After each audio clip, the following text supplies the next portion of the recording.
Hello everyone. जैसे कि अभी आपको सबको पता है कि अभी फिनांशियल ईयर 23-24 का एंड होने वाला है एज ऑन 31 मार्च 2024 को।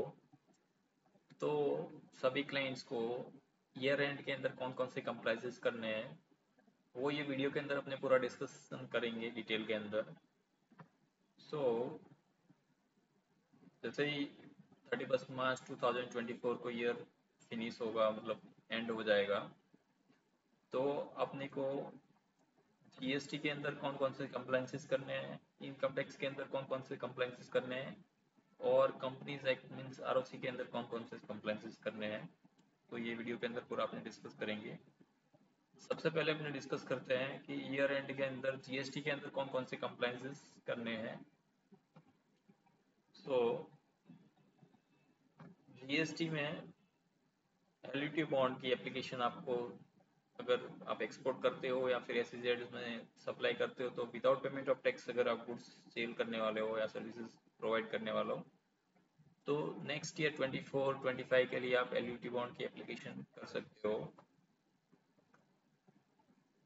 और नेक्स्ट है रूल 86B, जो स्पेसिफाइड कंपनीज को एप्लीकेबल है, जिसमें आपको पूरे ईयर अप्रैल से लेके फरवरी तक चेक कर लेना है कि आपका जो पेमेंट ऑफ जीएसटी है वो मिनिमम 1% कैश में होना चाहिए।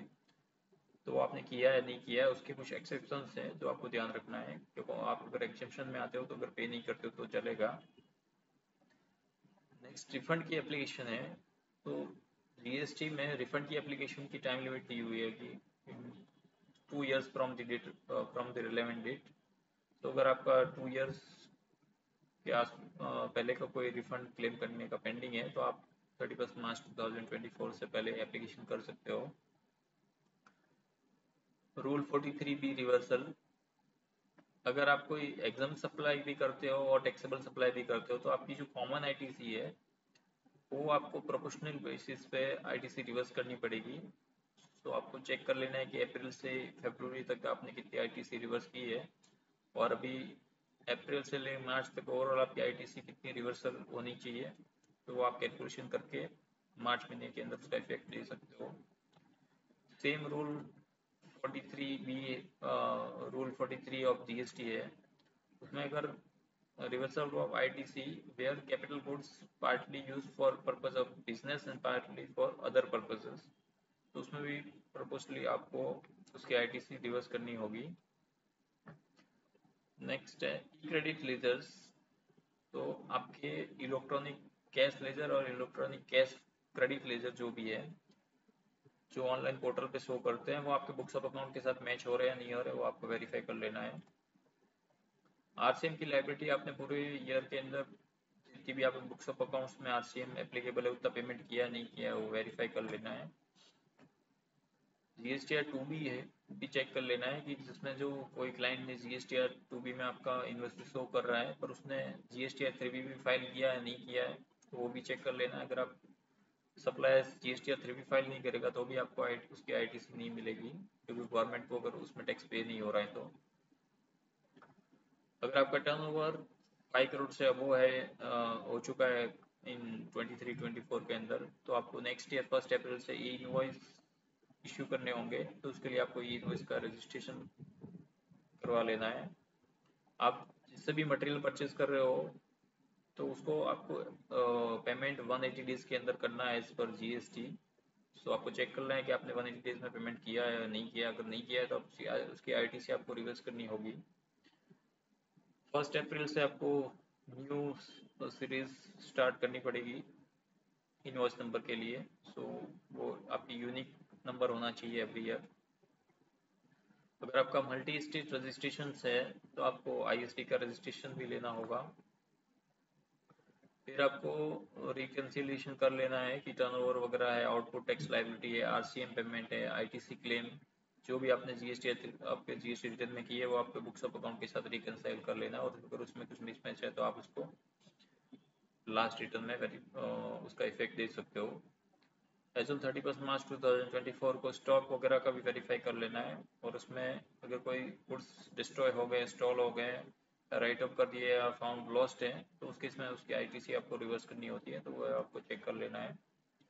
अगर कोई क्रेडिट नोट वगैरह आपने इश्यू किया है तो जो भी रिसिपिएंट है उससे डिक्लेरेशन लेना है कि सामने वाले ने जो आईटीसी क्लेम किया उसने रिवर्स कर ली है, सो अकॉर्डिंगली अपने उसकी टैक्स लायबिलिटी रिड्यूस कर सकते हैं। अगर आप जॉब वर्क वगैरह के लिए मटेरियल डिस्पैच करते हो तो उसके लिए आपको IT04 फॉर्म फाइल करना पड़ेगा, वो हाफ ईयरली बेसिस पे है, सो वो भी आप कर सकते हो एज आफ्टर 31 मार्च। नेक्स्ट है, अगर आपका गवर्नमेंट सप्लाई वगैरह है तो उसमें जीएसटी के अंदर टीडीएस एंड टीसीएस डिडक्ट करते हैं गवर्नमेंट, तो वो उसके रिटर्न्स वगैरह आपने फाइल किए नहीं किए और अब उसका बुक्स ऑफ अकाउंट के साथ मैच हो रहा है नहीं हो रहा है वो भी आपको चेक कर लेना है।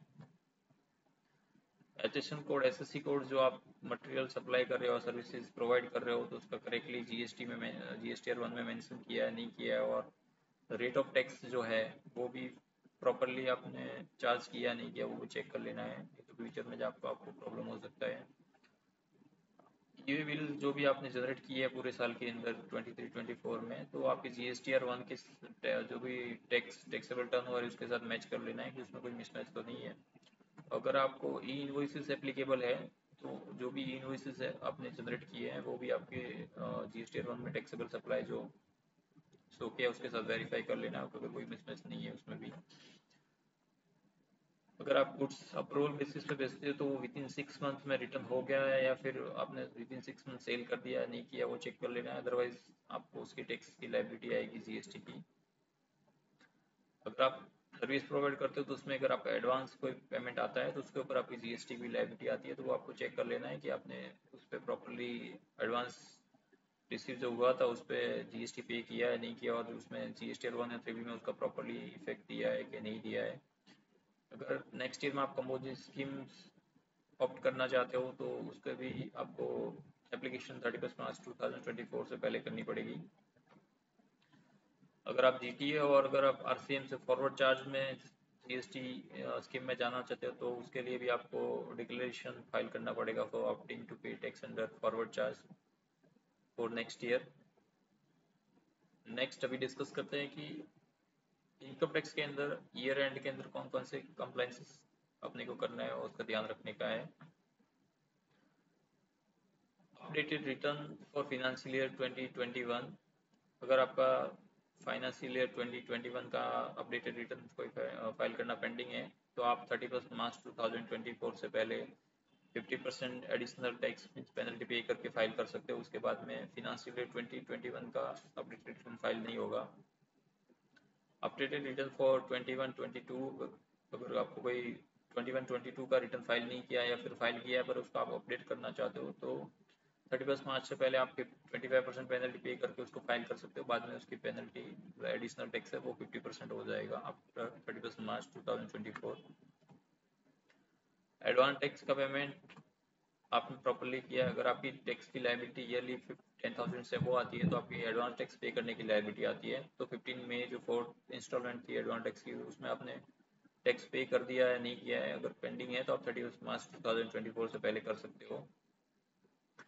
साथ ही आपको AIS or form 26 AS check कर लेना है जिसमें कोई TDS TCS की कोई क्रेडिट हो तो वो आपके बुक्स ऑफ अकाउंट के साथ मैच हो रही है नहीं हो रही है। अगर आपने कोई एंट्री पेंडिंग है तो आप बुक्स ऑफ अकाउंट के अंदर कर सकते हो, और अगर कोई क्रेडिट नहीं दिख रही है तो आप रिस्पेक्टिव सप्लायर से उसके रिगार्डिंग कंफर्मेशन ले सकते हो।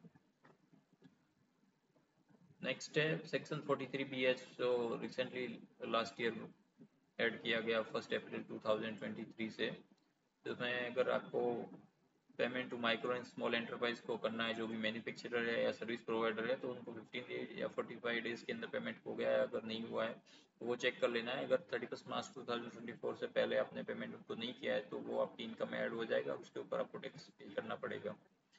अगर आपका टर्नओवर 23-24 के अंदर 10 करोड़ से अबव गया है तो नेक्स्ट ईयर से आपको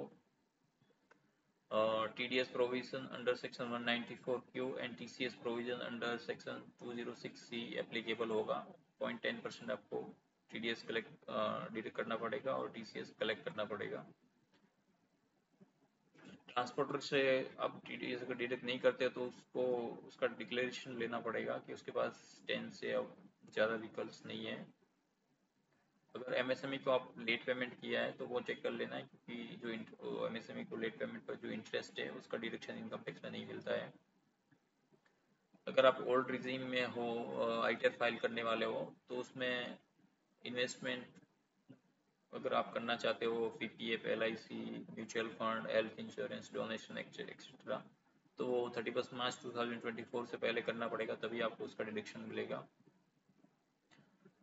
स्पेसिफाइड पर्सन लिस्ट आप चेक कर सकते हो टीडीएस और टीसीएस की इनकम टैक्स की वेबसाइट से। जो जो भी पर्सन्स हैं उन्होंने आईटीआर फाइल नहीं किया है फिनेंशियल ईयर 22-23 के लिए, और उनका टीडीएस और टीसीएस मोर देन 50,000 है, तो उस केस में आपको टीडीएस या फिर टीसीएस जो है, जो रेट डबल रेट या फिर 5% जो भी हायर उससे के अकॉर्डिंग आपको टीडीएस डिडक्ट करना पड़ेगा या फिर टीसीएस चार्ज करना पड़ेगा। साथ में कोई इनएक्टिव पैन है, जैसे कोई आपके एम्प्लॉय वगैरह का या फिर कोई भी सप्लायर जिसका आप टीडीएस काटते हो, तो उसमें भी आपको डबल टैक्स हायर रेट पे टीडीएस डिडक्ट करना पड़ेगा, तो वो भी वेरीफाई कर लेना है। साथ में अगर आप शेयर मार्केट में इन्वेस्टमेंट करते हो तो टैक्स हार्वेस्टिंग कर सकते हो। Long term capital gain on equity shares है, वो एवरी ईयर 1 लाख तक टैक्स फ्री है, तो आप 1 लाख तक long term capital gain book कर सकते हो, जिसपे आपको कोई इनकम टैक्स में टैक्स पे करना नहीं रहेगा। लास्ट है आरओसी। कंपनीज एक्ट के अंदर कौन से आपको कंप्लायंसेस करने होते हैं at the year and. Form DPT-3 form जो है, अगर कोई कंपनी जो है वो डिपॉजिट या लोन्स एक्सेप्ट करती है तो उसको DPT-03 हाफ ईयरली बेसिस पे फाइल करना पड़ता है। तो अक्टूबर से मार्च तक का जो DPT-3 है उसका फाइल करने के लिए 30 जून है, तो आप 1 अप्रैल के बाद में कर सकते हो। दूसरा है MSME 1 फॉर्म। जो भी मतलब सब कंपनियां जो है जो MSME सप्लायर से मटेरियल परचेज कर रही है, तो उनको 45 डेज में पेमेंट हुआ है नहीं हुआ है उसका आरओसी में MSME 1 form half yearly return file करना पड़ता है। उसकी भी लास्ट डेट 30 अप्रैल 2024 है। DRA-3 KYC जो है, जो भी डायरेक्टर्स है जिनके पास अब डी नंबर है, तो उनको DRA-3 KYC every year file करना होता है, तो उसको आप 1 अप्रैल के बाद में फाइल कर सकते हो। लास्ट डेट 30 सितंबर 2024 है। ऑडिट ट्रेल जो 1 अप्रैल 2023 से सभी कंपनीज को एप्लीकेबल हो गया है, तो सब आपको अकाउंटिंग सॉफ्टवेयर में चेक कर लेना है कि प्रॉपरली आपका ऑडिट ट्रेल एनेबल किया हुआ है और प्रॉपरली वर्क कर रहा है नहीं कर रहा है। और लास्ट है डीमेट ऑफ शेयर्स, मतलब it's mandatory for private limited company also to issue their security in demat form. इसमें स्मॉल प्राइवेट लिमिटेड कंपनीज जो है उसको एग्जम्पशन दिया गया है। तो जैसे अभी 31 मार्च 2024 लास्ट डेट आ रही है, तो आपको ये वीडियो के अंदर जो भी अपने डिस्कशन किया है, जो जो ईयर एंड कंप्लाइंसेस है, तो वो आपको सब चेक कर लेना है। अगर उसमें आप कंप्लाइंसेस का डिफॉल्ट करते हो तो उसमें आपको लेट फीस और पेनल्टीज लगेगी। सो आप टाइमली उसका कंप्लाइंस कर दीजिए, तो आपको फ्यूचर में कोई किसी प्रकार का प्रॉब्लम नहीं हो। ऐसे ही इंफॉर्मेटिव वीडियो के लिए please like and share this video. Thank you.